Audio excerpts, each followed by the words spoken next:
Salam hörmətli müdavimlər, hər vaxtınız xeyir olsun. Mən Hacıyeva Səma. Bu gün yenidən texnologiyadan təhlil etmə tipli cümlələrinizlə qarşınızdayım. Bu təhlil etmə tipli cümlələr texnologiyadan heç kəsin fikir vermədiyi hisslərə toxunmuşam və sizinlə birlikdə bu xırda detallara toxunacaq.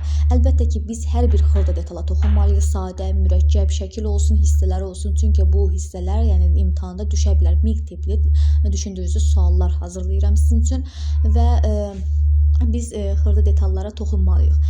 Texnologiyada elə bir çətin versiyadır ki, onun xırda detallarına toxunmasaq, yəni olmur. Gəlin vaxt itirmədən təhlil etmə tipli cümlələrimizə baxaq.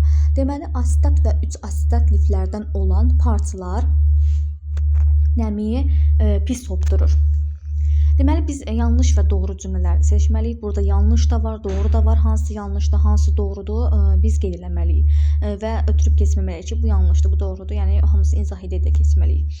Asitat və 3 asitat liflərdən olan parçalar nəmi pis hopdurur.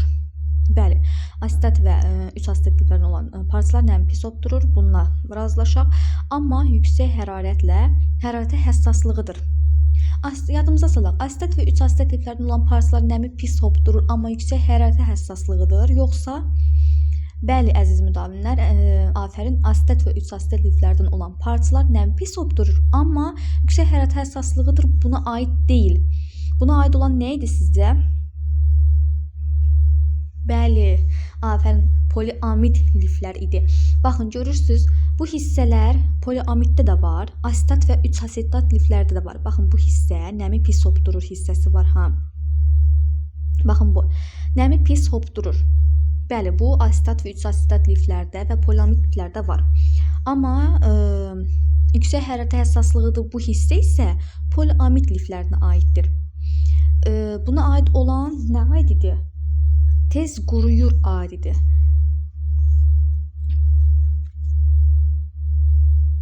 Deməli, bu hissə poliamidə aid oldu. Baxın, bu hissə. Bir dəqiqə qeyd edeyim sizin üçün.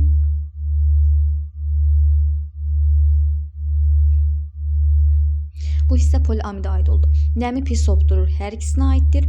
Amma yüksək hərarətə həssaslıdır poliamidə. Bura aid olan tez quruyur aid olmalıdır. Biz asitat və 3 asitat lifləri dedik ki, təbii ipəyə oxşayır. Təbii ipəyə oxşayır, yadımıza salaq. İpək parçaları bəzən su tökülür üzərinə və görürsünüz ki, tez hopur o su. Yəni ki, pis hoppa qabiliyyəti var da. Orada yəni yaş çox tez gözə çarpır, tez bilinir, amma tez quruyur. Baxın, belə yadımıza salaq. Asitat və 3 asitat liflərdə deməli, təbii ipəyə oxşadığı üçün tez quruyur. Yəni pis hopdurma qabiliyyəti olsa da tez quruma qabiliyyəti var. Deməli, ikinci sualımıza keçər. Poliefir liflərdən alınmış parçalar yumuşaq, elastik və möhkəmdir. Bunu necə yadda saxlayaq, əziz müdavimlər? Poliefir liflərdən alınmış parçalar yumuşaq, elastik və möhkəmdir. Bəli, bu bir düz cümlədir, yəni yanlış cümlə deyil. Yəni yanlış bir dənə burada bu aid oldu. Poliefir liflərdən alınmış parçalar yumuşaq, elastik və möhkəmdir. Bunu yadımızda saxlayaq yem kimi. Yem kimi, yumuşaq, elastik, möhkəmdir. Poliefir liflər demək olar ki, az əzilir, qızdırılma zamanı qat və plisterlərini yaxşı saxlayır. Poliefir liflər demək olar ki, az əzilir, yoxsa? Deməli, qızdırılma zamanı qat və plisterləri yaxşı saxlayır, burasına kimi düzdür, bəli. Amma az əzilir yox. Baxın, məntiq cəhətdən də bu son cümləyə bir fikir verin. Qızdırılma zamanı qat və plisterini yaxşı saxlayırsa, plisterlər nə idi? Fransız sözü olub, qırış büzmə, yəni ki, kiçik mexaniki preslənmiş, tikişsiz büzmə şəklində olan geyim deməkdir, elementdir, eləmi? Amma bu demək olar ki, az əzilir, xeyr, əzilmir. Yəni, bu yaxşı saxlayır sözünə baxın. Biz əgər desəydik ki, qızdırılma zamanı qat və plisterlərini pis saxlayır olsaydı, əzilir olardı. Amma yaxşı saxlayan, yəni onlara qarşı dözümlüdür. Qızdırılma zamanı qat və plisterlərini yaxşı saxlayan, əzilmir, büzülmür, deməli, əzilmir söz olmalıdır. Bax, bu hissəyə, yəni az əzilir sözü yox, əzilmir sözü olmalıydı. Ən çox yayılmış əlvan ərintilər alüminium, mis və qurğuşun. Deməli, biz qeyd eləmək istəyirəm ki, əgər bir hissəsi səhvsə, deməli, bu yanlış cümlədir. Yəni, bunu doğru götürmürük. Ən çox yayılmış əlvan ərintilər alüminium, mis, qurğuşundur. Ən çox yayılmış əlvan ərintilər alüminium, mis, qurğuşun idi, yoxsa əlvan metallar, əlvan metallar aididir bura. Ən çox yay, baxın, görürsünüz bir dənə söz nə qədər yanlışa gətirib çıxart. Əlvan ərinti yox, metal olmalı idi, metal.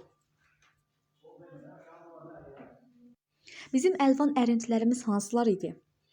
Mis, qurğuşun, alüminium, bunlar dedik ki, əlvan metallara aiddir. Əlvan ərintilərimiz hansı idi? Bəli, latun, bürünc, duralüminium. Bayaq ola bilsin ki, səhv dedim. Alüminium, mis, qurğuşun əlvan metallar. Baxın, bu ərintilərin yerinə metal olmalı idi. Amma deməli latun, bürünc, duralüminium əlvan ərintilər. Bunlara mütləq fikir vermək lazımdır. Ən çox yayılmış əlvan ərintilər dedikdə latun, deməli bürünc, duralüminium.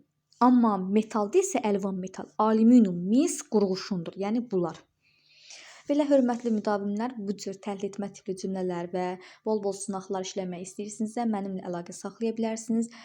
Mən sizə qısa müddətdə deməli bir çətin mövzu seçib onun izahını yerləşdirəcəm.